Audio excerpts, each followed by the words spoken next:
Live in Western Oregon, this is NBC 16 News at 11.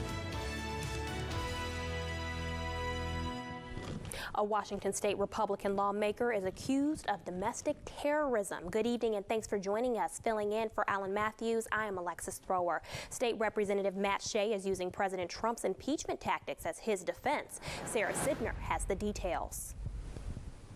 Thank you, Madam Speaker. This just seeks to put this to a vote of the people. In a stunning finding, this Washington State Republican lawmaker is facing accusations of domestic terrorism against the country he swore to serve. That's according to an investigation commissioned by the Washington State Legislature. Article 1 is adopted.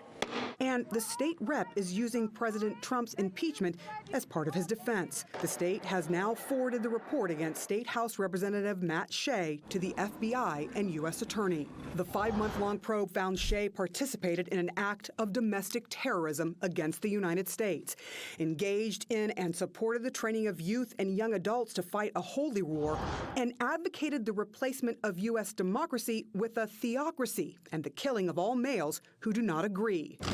The investigation also cited Shea's engagements with the Bundy family, anti-government activists who call for armed resistance in the takeover of federal lands. The report lists Shea's militant actions across 3 states: in 2014 in Bunkerville, Nevada, in 2015 in Priest River, Idaho, and in January 2016 in Burns, Oregon. Shea engaged with militia members in the planning of an armed takeover of the Malheur National Wildlife Refuge. That incident ended with federal and state law enforcement moving in to remove armed militia members and ultimately killing militia member Robert Lavoy Finicum after a police chase. Last night, Shea defended himself in a statement on Facebook, saying in part, "Like we are seeing with our president, this is a sham investigation." He added, "I will not back down. I will not give in. I will not resign." Washington State House Republican leader J.T. Wilcox says Shea will be suspended from the House Republican caucus. Shea will also be removed from his committees. More action may be taken when the state legislature is back in session. Speaking of Trump's impeachment, to say it's been a heated last few weeks in Washington would be an understatement. But while impeachment is the talk of the nation's capital, the topic may not be much of a conversation in other parts of the country. NBC 16's Kelsey Christensen visited a hair salon to hear reaction from locals. I kind of get my news from my clients. Inside Hair Studio 408. Christmas Day, I make a nice dinner, and then we're going to go on Skype with my husband's family. The chair of conversation seems lighthearted. We're very big on wine, travel, and painting, art. Yep. So I brought up the elephant in the room. Politics. I don't think we've really ever discussed it, honestly. A topic many of us stray from, a result of our divided nation. It's really more so, I think, today than ever. But with a little probing the topic of impeachment. I think it just has to go forward to see what's going to happen. A like-mindedness in the salon. Yeah, you can get all heated about things and get upset, but we don't really have a lot of control at this point of what's going to happen. But between the curls and the highlights, opinions. There were things in the beginning that weren't right, and nobody called them on it then. We don't want to just all of a sudden become a nation that just is impeaching presidents because they don't like what they do. Even some thoughts on a Senate trial. I'm not sure. I hope it does. I hope it does. But as time ticks on, the conversations slip back to the usual. I have a friend that did that twice. And outside, the nation remains split. Just before the impeachment vote, NBC News and the Wall Street Journal conducted a poll finding 48% of Americans agree with impeachment and removal. The same percentage disagree. On to a first look at weather. NBC 16 meteorologist Josh Kozart joins us now in the Weather Center. Josh, I heard we had some damaging winds yesterday. We really did. Winds were one of the big concerns, along with the heavy rainfall and the snow up towards the higher elevations of the Cascades. But just take a look at some of these images of this large tree that fell on an RV. Shane Snyder sent this in, and he was actually inside of his RV at the time that this tree crashed down along with his dog. But thankfully, both of them are doing okay, just a little shooken up after the experience from yesterday's damaging winds. But if you have some pretty significant weather photos, be sure to send them in to us by going to NBC16.com/chime in. Not only did the wind make it feel like spring, but also our daytime high temperatures as we warmed up in towards the low to the mid 60s down towards the Umpqua Valley and 60s out towards the coast, about 15 degrees above our average. Radar and satellite starting to show a little bit more rain showers starting to dip their way a little bit further to the south, but still the heaviest amount is to the north and west of our area. Temperatures right now into the low 50s with mostly dry conditions. Before tonight, the rain, it does move back into our area and lingers into tomorrow. I'll let you know just about how much we're expected to see in my full forecast in just a few minutes. Perfect. Thank you so much, Josh. Rural electric cooperatives and their customers in Oregon are getting an early Christmas gift as Congress had passed the 2019 Rural Act legislation. It was an inadvertent error in the 2017 tax reform law that caused the problem. Electric co-ops rely on federal FEMA grants to pay for snow and storm-related damage to their systems. The utilities were going to have to start paying taxes on those grants had Congress failed to act. So this means that we can receive FEMA grants to help pay for the damage that was done to our system during the last snowstorm and not be taxed on it, not lose our tax-exempt status. This is huge for our members. Those tax costs would have been passed on to the ratepayers and higher electric bills would have resulted. The Rural Act is folded into the 2020 federal spending bill. People are leaving flowers and messages of support outside the Beaverton Wells Fargo, where 2 people were stabbed this week. Police say Salvador Martinez Ramiro went on a violent spree Wednesday after trying to rob the bank. He killed one woman there and wounded her daughter before carjacking 2 other people and stabbing them. Beaverton's mayor says crime like this is rare and that the city is safe. We're pretty incensed about the crime, but we'll get the report and we'll get all the details out at some point. But now the key thing is making everybody feel safe. Beaverton's been the safest city in the Northwest for a long time. We still are. The stabbing suspect has no previous history of violence. He's now on suicide watch in jail, where he's being held without bail. A sad day in NASCAR with the passing of racing legend Junior Johnson. Johnson's career paralleled the sport's history from the moonshining beginnings to today's multi-billion-dollar industry. He was inducted into the NASCAR's inaugural Hall of Fame class in 2010. His NASCAR resume includes 50 NASCAR wins as driver and 132 wins and 6 championships as a team owner. Johnson remained involved with the Hall of Fame after his induction, even adding his expertise to an operational moonshine still as an exhibit for the museum's Heritage Speedway section. And we'll have more news after the break. It can never done it. Monday on NBC 16 Today. It's a better news at 11.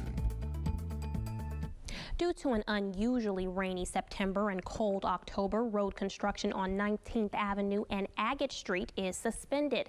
The work started in August, and public works engineers say they were expecting to get more work done in September, but the rain got in the way of repaving that was expected to be done this October. As a result, the remaining road work will need to be completed when the weather becomes warm and dry, likely late winter or early spring. By the time we got into November, the weather was too cold and also the days were too short. So by the time we got the temperatures we needed to do the paving, it was nearing dark. So they would only have a couple hours to do the paving.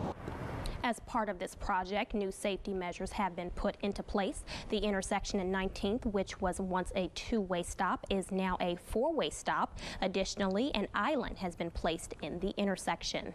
So in the intersection where the conflict would otherwise happen, everybody should be stopped and be looking left and right and should be able to see anybody before they actually start to move through that intersection. The island gives folks a little bit of space too to cross half the street at a time. The road is open and is expected to remain open for both cars and pedestrians. They hope to have it done as soon as the weather is favorable, either late winter or again early spring. They need to replace a permanent island and add a top layer of pavement to make the road smoother and finish painting the lines. There are only 5 days until Christmas, and people are traveling to and from Eugene. Restaurants, hotels, and the Eugene Airport are all getting ready for holiday tourism. NBC 16's Angelina Dixon has the latest with travel tips.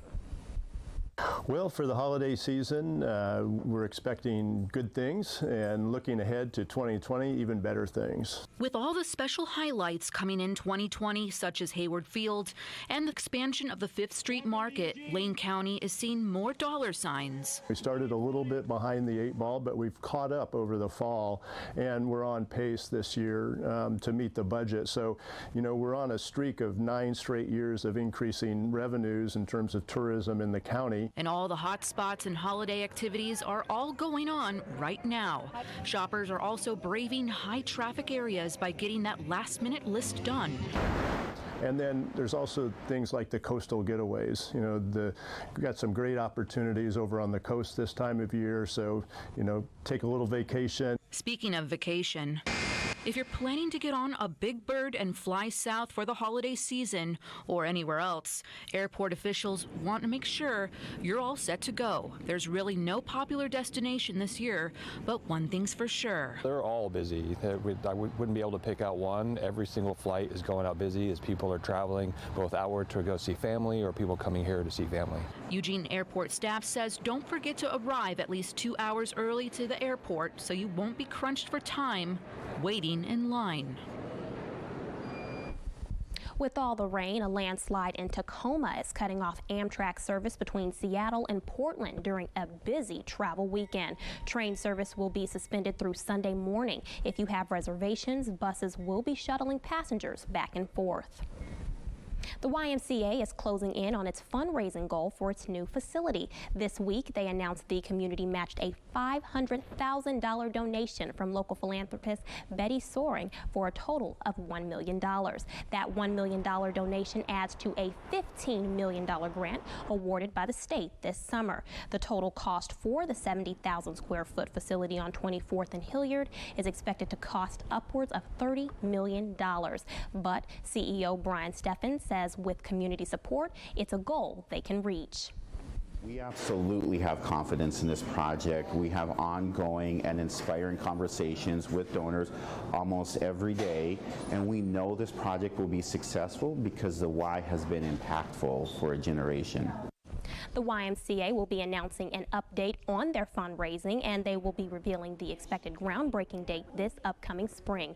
And good news for members, the current YMCA will remain open while the new one is built. Crews with Les Schwab Tires dropped off 6 truckloads of toys to the Eugene mission. These toys will go to kids at the Women and Children's Center this holiday. A representative with the mission says the Women and Children's Shelter has been at capacity since the summer. She says the holiday gifts will bring joy not only to the children, but to their mothers. Being able to help a mom who really wants to provide that for their kid, to be able to kind of, once again, like that normalcy of being able to give your kid a gift on Christmas, it's just, it speaks volumes, and you can just show you can see the appreciation. This is the 27th year that Les Schwab has held this fundraiser. Most of the donations are from customers and employees. Turning to weather now, NBC 16 meteorologist Josh Cozart is standing by for a look at what's coming up in your full forecast. Hey, Josh. Hey, Alexis. Well, I can tell you that the rain showers that we missed out on today are really going to be playing catch up as we move into our Saturday and even lingering into our Sunday. I'll talk about exactly how much rain we should see across our area and my full forecast after the break.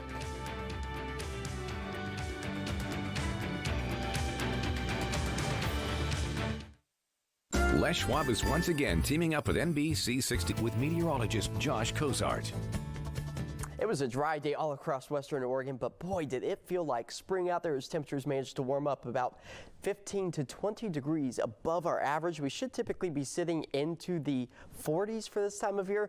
We managed to make it up into the 60s. But as we take a trip up towards Santiam Pass, snow is still on the sides of the roads, but the roadways themselves just on the wet end of things, but potentially seeing a few slick spots, especially into the early morning hours as our temperatures will fall in those higher elevated sections. But our radar and satellite light slowly starting to fill in from the north to the south with those rain chances as our next cold front really starts to push through our area. Still mostly dry out towards Coos County and Douglas County, but far western sections of Lane County already getting in on some of those heavy rain showers. And that's where the National Weather Service has a flood watch in effect through the rest of tonight, through tomorrow, and into our Sunday morning for many locations for that potential to see flooded roadways, streams, and tributaries. But high winds remain a threat out towards Coos County, far western slivers of Douglas County for our Saturday morning. That's when we'll slowly start to see those winds start to die down across our area. The rain chances, they're slowly going to be creeping back into our neck of the woods. Coastal spots will get in on those rain showers first as temperatures fall back into the low 50s. The rest of us will hang out in towards the upper 40s for our overnight lows. But our next weather maker does take aim at the Pacific Northwest, and it's really going to be playing a big impact on our temperatures in addition to those rain chances, with milder air on the warm sector of the system, but back behind it, much cooler air moves through our area, and that's what will be progressing its way into the Pacific Northwest over the next several days. But the rain chances, they do get going once we roll into our Saturday, and this low pressure system really kind of backtracks, moves down towards the south and west, and will still be funneling in some moisture and snow in through the higher elevated Cascades through our Sunday. So we're not quite out of the woods just yet. And you can see with our future cast, the yellows, the oranges, a little bit of red starting to pop up too. That's going to be indications of heavier rainfall amounts. This is a snapshot of about 4 a.m. tomorrow morning. That whole system tracks its way further to the east, so by the time we're all eating lunch, those windshield wipers will be going full blast up and down the I-5 corridor and out towards the coast. And you'll notice we'll start to pick up a little bit more snowfall in through the higher elevated passes, and that could potentially have some driving hazards, especially if you're traveling eastbound over the next 2 to 3 days. And then those rain showers, sporadic in nature, will be sticking with us on our Sunday. Here's how the rain gauges are going to fill up, anywhere from about an inch to inch and a half in the Eugene-Springfield area. Lesser amounts to the south, and bullseye will still hang over the coastal areas with 2 to 3 inches. Daytime high temperatures will start off on the mild side, but throughout the day, our temperatures will slowly start to slide back. But over the next 7 days, just 2 more days of rain before some drier air moves in for our Monday. And then Tuesday, we start to see those chances creep back into our area. Christmas Day, a high of 41 degrees with maybe a spotty rain shower or 2 a possibility. And out towards the coast, rain for the next 2 days, and we start to see those rain chances diminish on Hanukkah evening. Temperatures will remain right around average for this time of year. And finally, down towards the Umpqua Valley, rain for the next 2 days, maybe a pocket of sunshine or 2 on our Monday just before Christmas Day, but temperatures are slowly going to start to get back to where they should be for this time of year. And I knew it felt warmer today, and yes. I said, I can't wait to see what Josh has to say about this. Well, I put on my coat today and was like, I don't need this today. No. Right. I felt the same exact way. I said I needed to shed a layer because I was ready and prepared, bundled up with my scarf and everything, and I didn't even need it. It's going to get a little colder, though. Ooh, well, thank you so much. And now we have Hayden Herrera with sports. I almost kept my ugly sweater on for the sportscast because, you know, it's the holiday season. Come on. But I put on the suit and tie. Yeah. Before the kiddos are out of school for the winter break, a loaded night of high school basketball. The highlights were hung by the chimney with care, and they're after the break. Hey, look, they got one of those purple. ABC 16 Sports Desk is brought to you by Three Rivers Casino Resort. Friday was the first chance for the media to talk with members of the Oregon football team since winning the Pac-12 championship. With just 11 days until the Rose Bowl, the excitement is heating up. It's been 8 years since Oregon and Wisconsin last met in the Rose Bowl. The Badgers offense highlighted by star running back Jonathan Taylor, the second leading rusher in all of college football. And their defense ranks among the elite, allowing just 16 points per game this season. When talking about their opponent in Wisconsin, the Ducks say they see a lot of similarities in the Badgers that they saw in the Pac-12 title game against Utah. Utah's a super physical team, and they were, obviously just a power offense. And I feel like that's great preparation for Wisconsin because they're the same thing. They're just going to try and pound the ball and then, take some shots here and there. So we just got to, do a good job and have fun and just enjoy the moment and try to go get a win. And I think Wisconsin's O-line and D-line are a lot better than Utah. Better running back. Well, that's debatable. I don't want to say that. They're both great teams, man. And it's two physical teams. I feel like Wisconsin's a lot like us. Rose Bowl festivities for the Ducks begin on December 26th with a welcome event at Disneyland. Shifting to hoops, the high school basketball season is well underway. Still a little early to declare which teams are destined for a state championship run, but that's the goal even in December. The North Eugene student section in the holiday spirit. Highlanders hosting Crater. The Comets led by 6'11" five-star center Nathan Biddle. Ducks head coach Dana Altman in attendance tonight, enjoying his popcorn, as were a few members of the Oregon men's team to check out the highly sought-after recruit. The Highlanders weren't intimidated by the big man. They started the game on fire. Back-to-back three-pointers to get the crowd fired up, while also limiting Biddle to just one field goal in the first quarter. Second quarter, North shooting extremely well. Cameron Parks with the jumper right in Biddle's face, but it's Crater that gets the last laugh in the second half. Biddle scores 21. Comets win 54-43. On the girls' side, Highlanders looking for their first home win of the season against an always tough Crater team. Third quarter, Layla Barraza to Cody Chapman for three. North cuts the Crater lead to 5. To the fourth, Reese Newell, a key part of last year's state runner-up team at Springfield, now a member of the Highlanders. Off the glass and in, she's fired up. But the Comets put this game out of reach in the fourth. Crater gets the win. Up next for North, playing in the Summit Holiday Tournament next week in Bend. More girls action. Corvallis facing Thurston over at South Eugene in the Emerald Shootout. 30 seconds left in the third quarter. Ruby Cribbs, corner three. Corvallis up 43-23. To the fourth, Emily Bradley gonna pick off the Spartans' pass, takes it all the way to the rack for two. Thurston, though, still trailing by double digits. And then Elka Prekel putting up a triple in Corvallis. Tops Thurston 54-37. More Emerald City shootouts. South Eugene facing Simiamu from Canada. First quarter, Hannah Stein sticking one from beyond the arc. The Axe trail 7-3. Next offensive possession, Sophia Meggert. Saw her make some plays last night, makes a move. Gonna take it baseline, floats it in and one. The Axe cut it within 3. The other end of the floor, little give and go here. High-low action results in 2 points for Madeline McKinnon. The Totems, Canada, take this one 69-57. Going up to 6A boys, Roosevelt at South Eugene.